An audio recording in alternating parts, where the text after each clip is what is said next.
ಅಶ್ವಿನಿ ದೇವತೆಗಳು ಅಂದರೆ ಸೂರ್ಯಪುತ್ರರು. ಭಗವಾನ್ ಸೂರ್ಯದೇವನಿಗೆ ಮತ್ತು ಸಂಜ್ಞಾದೇವಿಗೆ ಜನಿಸಿದ ಅವಳಿ ಮಕ್ಕಳು. ಇವರು ಅದೃಷ್ಟದ ದೇವತೆಗಳಾಗಿದ್ದು ಅಸ್ತು ಅಸ್ತು ಎಂದು ಸದಾ ಪಠಿಸುವ ದೇವರುಗಳು. ಇವರನ್ನು ಅಶ್ವಿನಿ ಕುಮಾರರೆಂದೂ ಮತ್ತು ದೇವತೆಗಳ ವೈದ್ಯರೆಂದು ಪರಿಗಣಿಸಲಾಗುತ್ತದೆ.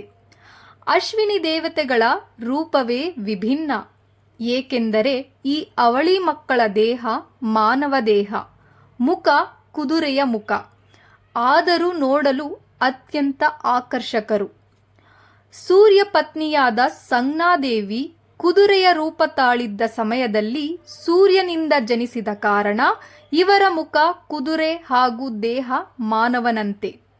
ಇವರು ಮಹಾರೂಪವಂತರೆಂದು ಮಹಾಭಾರತ, ಭಾಗವತ, ವಿಷ್ಣು ಪುರಾಣಗಳು ಹೇಳುತ್ತವೆ.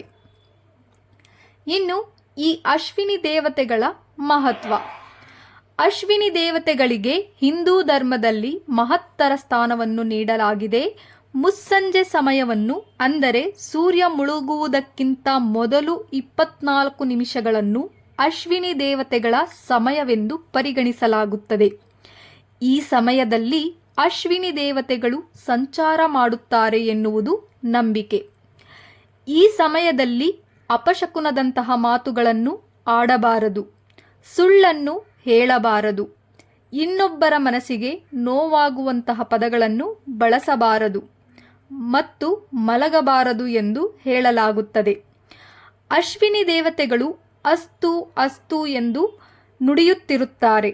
ನಾವು ಒಂದು ವೇಳೆ ಅಪಶಕುನ ಮಾತನಾಡಿದಾಗ ಅವರು ಅಸ್ತು ಎಂದರೆ ಅದು ಖಂಡಿತ ನಡೆಯುತ್ತದೆ ಎನ್ನುವ ಕಾರಣಕ್ಕಾಗಿ ಯಾವಾಗಲೂ ನಾವು ಒಳ್ಳೆಯದನ್ನೇ ನೆನೆಯಬೇಕು, ಮಾತನಾಡಬೇಕು.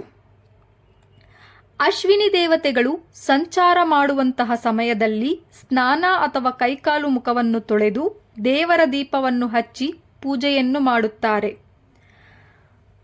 ಒಟ್ಟಾರೆಯಾಗಿ ಹೇಳುವುದಾದರೆ ಅಶ್ವಿನಿ ದೇವತೆಗಳು ನಾವು ಒಳ್ಳೆಯದನ್ನು ಮಾತನಾಡಿದರೆ ಒಳ್ಳೆಯದನ್ನೇ ಬಯಸುತ್ತಾರೆ, ಹಾಗೆಯೇ ಕೆಟ್ಟದನ್ನು ಮಾತನಾಡಿದರೆ ಅಸ್ತು ಅಸ್ತು ಎನ್ನುತ್ತಾರೆ. ಆಗ ನಮಗೆ ಕೆಟ್ಟದ್ದೇ ಆಗುತ್ತದೆ ಎನ್ನುವುದು ಜನರ ನಂಬಿಕೆ.